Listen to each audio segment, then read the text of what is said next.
What's up, gang? Sheetz here with a 2-chested 11 Stonevault. I ran this morning. The tank was an absolute animal, pulling just about everything in the dungeon all at once, allowing me to hit my first 2 mil overall in DPS. Check out my character stats here before we get started, and I hope you enjoy. Also, be sure to join my Discord. Link here. Everyone is welcome. So I'm running a talent build to allow for Tremor Totem to be used, especially in this first hallway. There's a couple spots where they have these void speakers that if you don't get the kick off, they're going to do a howl and fear everybody, and it's bad news bears. So we're going to pull this whole hallway in Lust. I'm going to preemptively throw out a cap totem, do my opener, which is just the typical P-Wave into Lava Lash. I do my Racial, which gives a 5k of a secondary stat, and then just kind of go into the rest of it of Scardens, Ascendants, Doom Winds, and spend Maelstrom until you have a Tempest proc, which if you do the pre-pull routine, you should have one ready as soon as you hit your first Chain Lightning. The next one can be a Tempest. I think I did that here, and it allows your damage to just pop off right away. So cleared that hallway with ease, pulled both these groups, which I'd never done before. This was kind of a nice intro into how this tank was going to operate. Clearly, he was here to do work. There's some more Void Speakers in this pack as well, so you got to make sure you get your kicks off. I felt a little overwhelmed because usually these packs are handled separately, and this guy just pulled them both at once. So I was a little shaky on getting my kicks in, but we figured it out.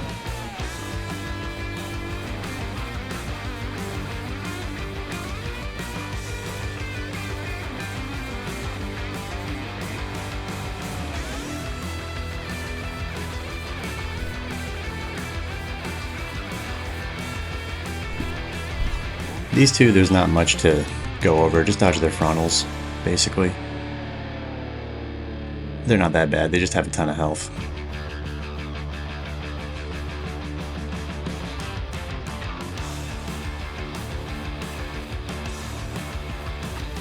Something new with this expansion, as compared to Dragonflight, you used to only want to run Chain Lightning when you had, I can't remember, I think it was like 4 or more targets. But now, as soon as there's 2 or more, you're probably always Chain Lightning over Lightning Bolt.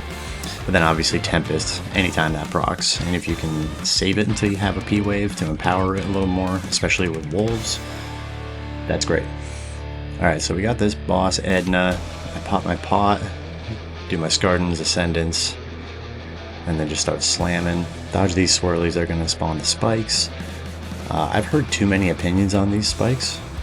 Some people say pop all of them every other time. Others say just pop 2 of them every time. I've resorted to just not popping any unless I see an overload of them. And I think on this second set, maybe this next one, I might end up popping some because it seemed like it was getting a little out of hand. Yeah, not this one, maybe the next. So this fight can be confusing your first time. Basically, you're going to have swirlies spawn. You have to dodge those. Those will make those spikes poke out of the ground. Shortly after, you're going to get an arrow pointed at you. If you point that arrow at a spike, it breaks the spike. And I think that applies the dot. I'm not sure exactly, but I do know that not popping them all at once, or sometimes popping them all at once, can or cannot help your healer. So again, maybe coordinate with your group. I didn't with this one. We just kind of figured it out as we went. But most groups I've been in, we're not popping all of them every time. We're just popping a couple of them. I think this is the one where I step in and I do pop some because there are 4 up now, which is a bit excessive. So I'm going to go over and at least pop this one, and another one gets popped by someone else, so we're still okay. So besides that, that's really the whole fight. He does an AoE. That's where you probably want to pop your defensive, help your healer out a little bit, and I think it's impacted by the dot. Again, I'm not an expert on this dungeon. I know what I'm supposed to do, and at some point it helps your healer to not have all these popped every single time. Super helpful, right? Do it, don't do it, I don't know. Just smash your buttons, it'll be fine. The tank died at the end here. That was pretty exciting. So I popped Rocky and then did my Ascendance at the very end just to burn him down quickly, even though I ideally would have saved it for this next pull. So this guy, being the Chad that he is, pulled both of these packs, which that's pretty common, but not everyone does it. I love when you do that because it's really not that difficult to pull both, and why not? It'll save you time later.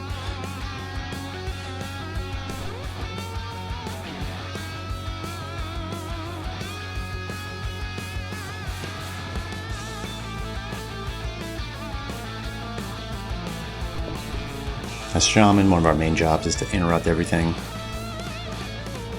So do that. For those who are wondering, I use Quasi, I don't know how you pronounce it. I say Quasi, so Quasi Wow. He is a content creator, great videos on, he does a lot of 1-minute tips, and since then he's just blown up. He's a huge creator on YouTube. He interviews a lot of top Mythic Plus players. So great channel, check him out, but he offers a free player profile, and that's what I use for my player. So you can see the important kicks. Their nameplates are like purple. That's how I know, okay, focus on these guys for kicks. If someone else gets a cast off and they don't have that purple health bar, if I can't kick it, it's not the end of the world, right? But make sure you kick the ones in purple.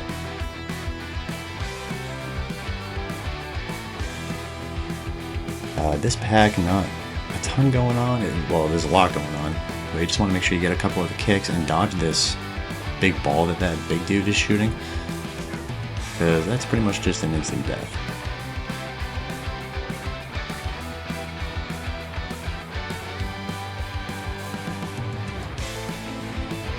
I was able to get up close to 5 mil on that one. That was pretty exciting. And then I got slammed.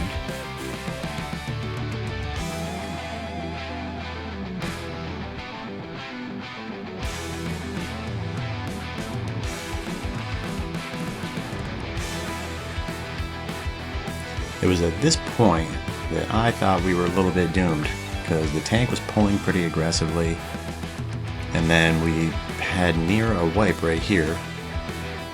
Right, we're at 7 deaths all of a sudden. This is usually a sign that this group just isn't going to cut it. So I got a little concerned. I was worried somebody might start spewing some toxic remarks and leave, but nobody did. We all stuck around, kept going. And coming up here, it's just one of the craziest pulls I've ever been a part of, but it's so fun. I love this tank. These guys, same thing. 2 guys, you got to kick here.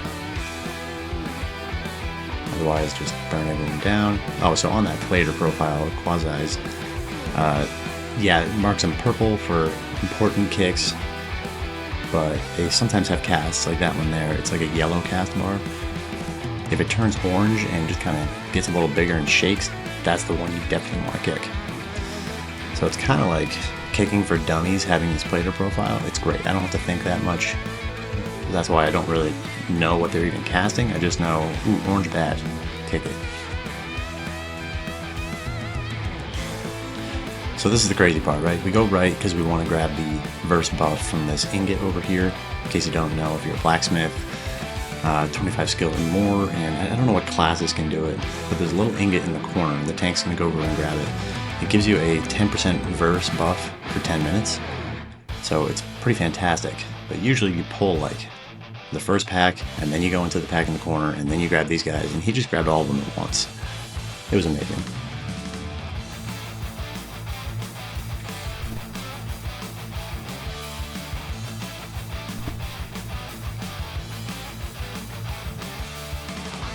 Yep, so he just grabbed that verse buff. You can see it in my top right, in my million buffs. I'm sure it's super easy to find, but it's right next to my Mark of the Wild.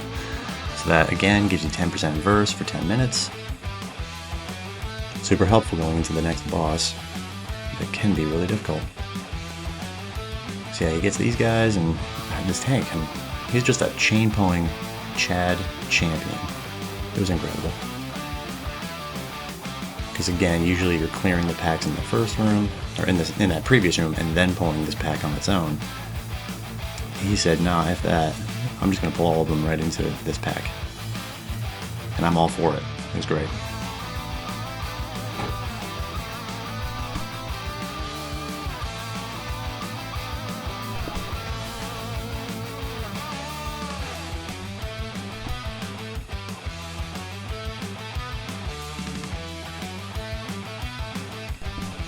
I always like to throw a little wind rush right here. Anytime you can save even a second or two is critical, especially as you get into the hierarchies. So if you don't already have your keybinds in place, so you know exactly where wind rush is, make sure that's one of your prio, like utility keybinds. Because anytime that's available, as soon as you're done with the pack, if there's a bit of a walk to the next one, just throw down a wind rush. Get you there a little bit quicker. That could be the difference of timing or not timing the dungeon.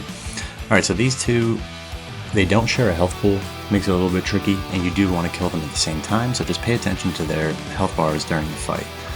The little guy has a kick, or a cast that you need to kick, so he goes up first, as you just saw, and he'll throw the cube across the room. Dodge that, obviously, but as soon as he throws it, he starts a cast, so you have to run over and kick it. Thankfully, the mage was all over it.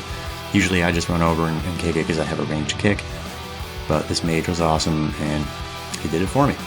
So then the big dude does what we just saw right there, where he grabs the cube, brings it back to the middle of the room, and it causes a huge explosion. You have to make sure you're on one of the vents, otherwise you'll get nailed by the big lava balls and die.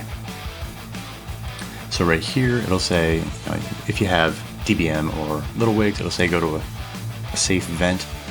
Basically, there's 4 vents in the room. Go to one that's not spewing fire, and that's your safe spot. And then it's rinse and repeat. The little guy goes up, does the cube. Oh, also the big guy's throwing those big balls, just like the big mobs on our way here in the hallway. Dodge that. Yeah, pretty simple. So you can see I'm kind of toggling back and forth between these two, depending on their health pools. If you kill one before the other, it buffs the one that survives, and if they survive long enough after that, they'll just kill you really quick. But we were able to kill them exactly at the same time. That was pretty cool. So again, drop the wind rush. We have a long walk back. Now some people, if you're looking at the screen right now, to the right, that's usually where the lower keys will go, because they don't know about that verse buff, and B, it just kind of seems a little bit simpler to go that way. Most people don't pull the 2 big guys in the middle of the room because they're a pain in the butt. But if you did go that other way, that we didn't go, then you could take the minecart back, but because we didn't do that, we just have to run. Kind of annoying, but overall it's a better route, because you can see we still have that verse buff.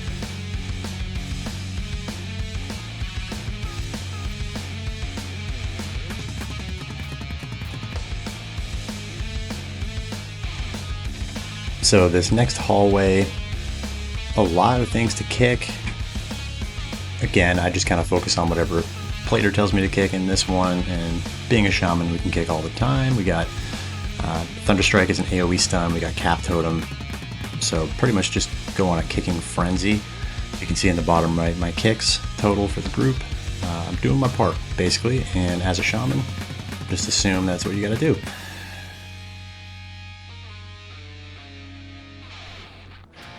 Always run Cleanse Spirit in this dungeon as well. There's a lot of curses that if you can help the healer out, that's huge. We have a mage in the group as well, so they're also helping out. I have this add-on called Decursive that makes it really easy. You can see me every now and then move the cursor to the bottom right. Right there, I just did it. That's what the Decursive add-on adds, is a square for every player, and it'll show if they have a curse. You just go click on it and it'll cleanse them. So much easier than trying to track on the actual nameplates if they have a curse, and then use that button. Just move the mouse and click. These guys aren't too bad. I can't remember, we're about to find out, but I think the tank ends up pulling the next 2 groups right into these guys. Again, Chad Tank.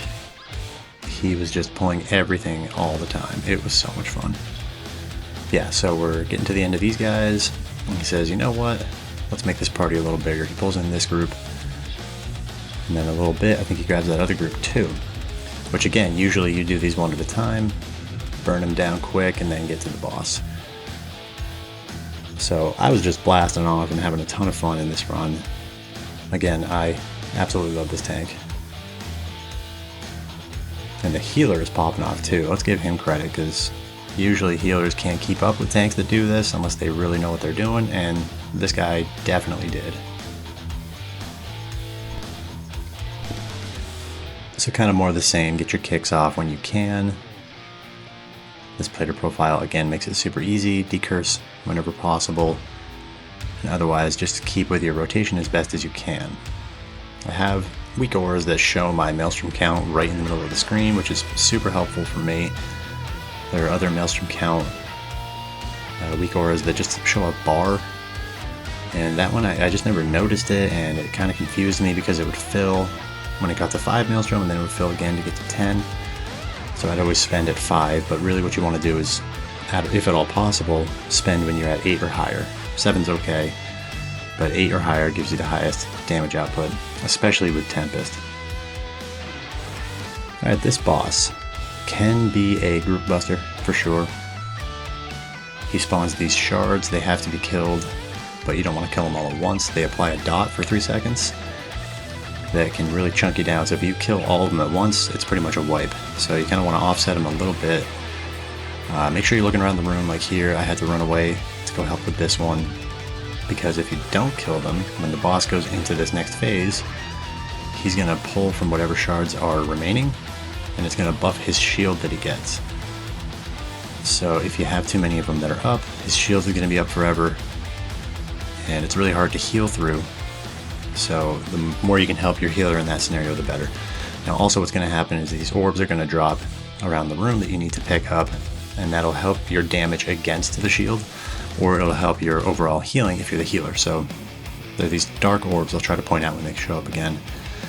Pretty much make sure your healer has access, because they're going to want 2 of those to be able to heal through that shield. So always be helping your healers out. And if you can grab 1, that's preferred.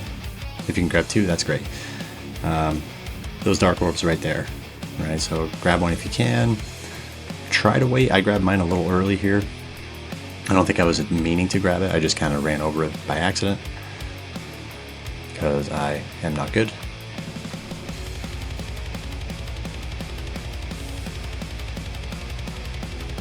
Okay, so here he's doing the shield thing, and there it is. You can see the little yellow bar under his health bar on the plater, but you can also see it kind of right where my Maelstrom tracker is, and we blasted right through that.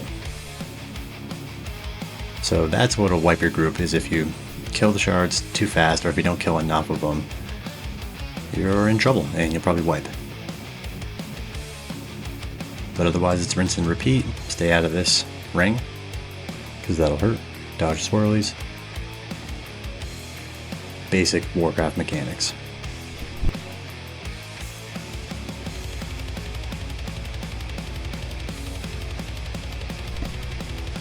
So we kill this guy. At this point I was feeling really good. My overall was 2.25, I think that says. My screen's small right now as I'm recording this. So I saw that and I was getting pretty pumped. I thought maybe I could reach my 2 mil. So these two, again, Chad Tank. Usually you take these 2 on their own because they have a ton of health. They take a while to kill, and they do these charges. You can see the blue arrows on the ground. If you stand in front of one of those, you're dead. And they can be hard to see. For some reason the visual on those is a blue arrow on the ground. So mixed in with all the other chaos, it's really easy to miss them. So typically you want to do those on their own and then go into this room. But Super Tank here said, F that, we're going to take them both into the room and take the other charges at the same time, because we are freaking awesome. So that's what we did. I was a little skeptical. I was definitely concerned this entire run of, wow, we are pulling a lot. I hope we can all keep up. And boy did we ever. But look at all those blue arrows. They were baited perfectly. They all went in the same direction, so they're really easy to dodge. And then he continues the chain pulling. Once we get these guys down, he pulls the big rock guy right into the next pack, which the next pack can be very dangerous. They spawn these totems, 2 of them. If you don't kill the totem, it's a wipe.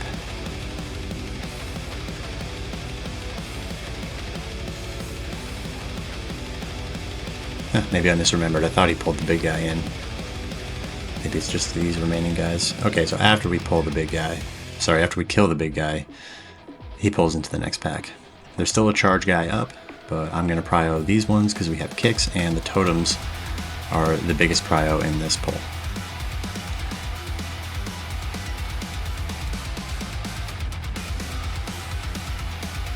Kick what you can, target totems. He pulls in another pack from the next room. They have more totem guys. Again, there's 2 totems per pack, so always try to target those. I don't think you can tap target them, so you have to click on them.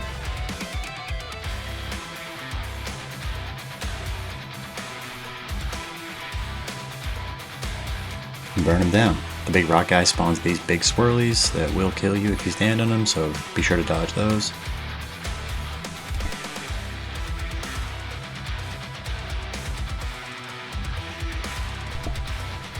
So you can see here I'm getting a lot of Tempest procs, and I'm waiting until I'm at least 10 Maelstrom. Both of those I was able to wait until 10. You get the most DPS out of that, and if you can hold off until you have a P-Wave, like if it's a couple seconds off cooldown, like right here, I didn't wait this time. But usually you'll see me kind of hold on to my Tempest proc and maybe should throw an Elemental Blast or a Chain Lightning as a filler to at least spend the Maelstrom until I have my P-Wave up and Wolves. Because again, if you do P-Wave, Wolves with a Tempest proc, that damage is out of control.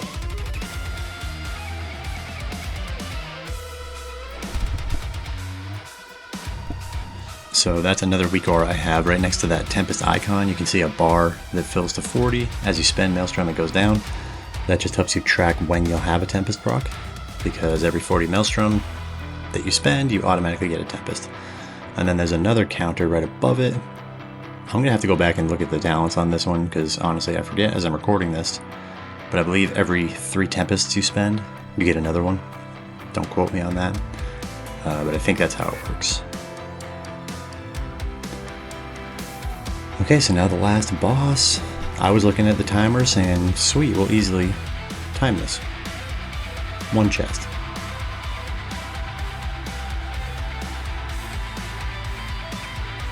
I was pleasantly surprised. Okay, so go in, Pot, Lust, Scardens, Ascendants, and just start blasting. So this guy does a frontal, you can see there, make sure you dodge that. There's these little portals that'll spawn around the room 2 at a time. I like to throw down a Wind Rush just to give the group a little bit of speed so they can get to these portals. Basically you want to go to them. When you get the debuff, it'll stay on you until you go in front of a portal and it sucks the debuff off of you. At the same time you'll get these circles around you that drop void pools. Somebody dropped one in the middle of the room, that's unfortunate, but just stay out of it, otherwise it'll hurt you. But basically you want to run to the edge of the room with that circle so that you can drop the void pool off on the edge and it doesn't disrupt the group. Where this can get hairy is when a couple people have a void debuff, like I did just there, and so did the, I don't know what that is, maybe a mage. We both had it, we both went for the same portal.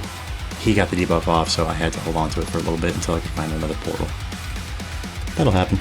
Not the end of the world. Just try to get to a portal as fast as you can. But otherwise, this is a pretty basic fight. It's honestly super annoying for melee because we're constantly running away from the boss. So I try to save my ranged abilities for when I have the pool under me, or when I have the debuff. I assume for range this is a lot easier, but I don't know.